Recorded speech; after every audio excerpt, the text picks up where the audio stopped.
Programang ito ay rated SPG. Striktong patnubay at gabay ng magulang ang kailangan. Maaaring may masiselang tema, lengguwahe, karahasan, sexual, horror o droga na hindi angkop sa mga bata.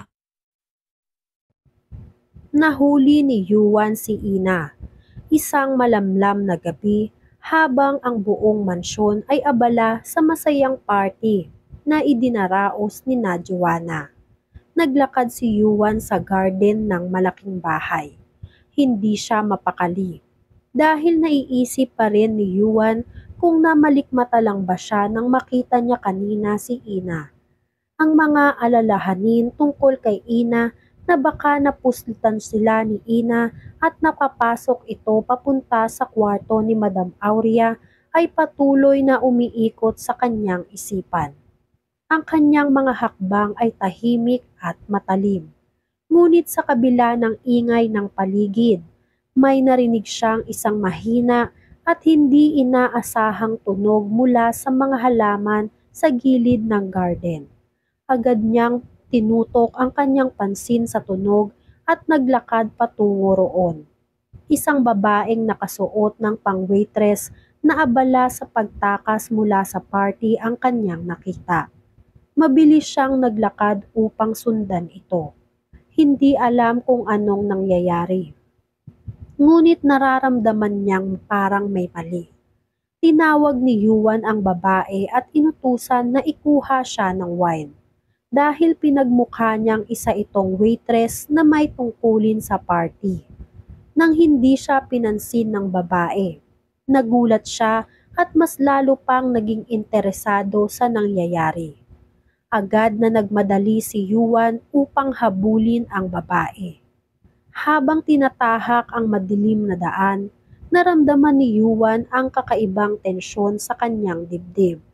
Ang mga hakbang ng babae ay nagmamadali, kaya't nagdesisyon siyang magmadali upang mahabol ito.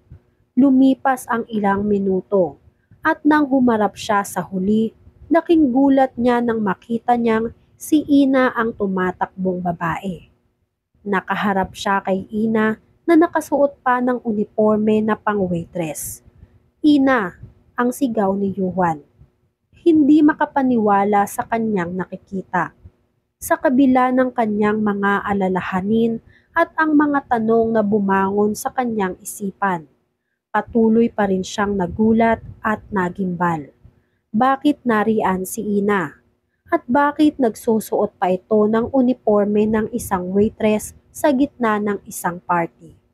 Tinignan siya ni Ina na may pagkalito sa mata.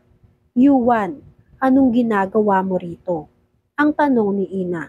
Halatang naguguluhan at nagmamadali si Ina dahil natatakot siya na baka isumbong siya ni Yuan kay Joanna. "Bakit ka nandito, Ina?" tanong ni Yuan. Ang tono ng kanyang boses ay puno ng takot at pagkabahala. "Bakit ka nagpunta sa mansyon na ito? Alam mong pinagbabawal na ang mga tulad mo rito." Si Ina ay nagbigay ng isang malalim na buntong hininga at nagkibit balikat. "Hindi ko na alam kung paano ko pa ipaliliwanag, Yuan. Pero kailangan ko lang talagang makita si Madam Aurea. Hindi ko kayang maghintay pa. Hindi ko kayang mag-antay na lang habang hindi ko alam ang kalagayan niya." Si Yuan, bagamat alam niyang may mali sa mga desisyon ni Ina, ay naiintindihan ang pagmamadali ng babae. "Ina, hindi ka narapat nagpunta dito. Hindi mo kayang pasukin ang kwarto o di kaya ay kalabanin si Joanna. At alam mo iyon. Baka magdulot lang ng problema ang lahat ng ito." "Alam ko," tugon ni Ina. "Pero hindi ko kayang iwan si Madam Aurea na nag-iisa. Hindi ko kayang hindi malaman kung mabuti ang kalagayan niya. Kahit hindi ko siya tunay na lola, siya ang nag-alaga sa akin. Siya ang nagbigay sa akin ng pagkakataon na magbagong buhay.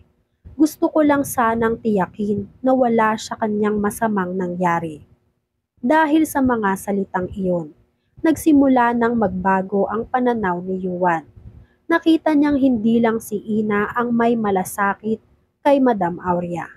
Alam niyang mahalaga kay Ina si Madam Aurea. At sa kabila ng mga pagkakamali ni Ina sa nakaraan, may kabutihang nais lang itaguyod. Hindi ko kayang pahintulutan ka na magtuloy-tuloy pa, Ina, sabi ni Yuan. At naglalaman ng awa at pag-unawa ang tono ng kanyang boses. Pero makinig ka sa akin, Ina. Kung gusto mong makita si Lola, ako na ang tutulong sa'yo. Hindi kita pababayaan. Ngunit magtago ka na at baka makita ka pa ni Joanna. Bumuntong hininga si Ina at sa mga salitang iyon, may konting ginhawa siyang naramdaman. Sana nga, Yuan. Sana nga. Ang kanilang pag-uusap ay naputol nang may mga hakbang na lumapit papunta sa kanila. Si Joanna. Nakita sila ni Joanna na magkasama.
Kinabukasan, ayaw kumain ni Madam Aurea.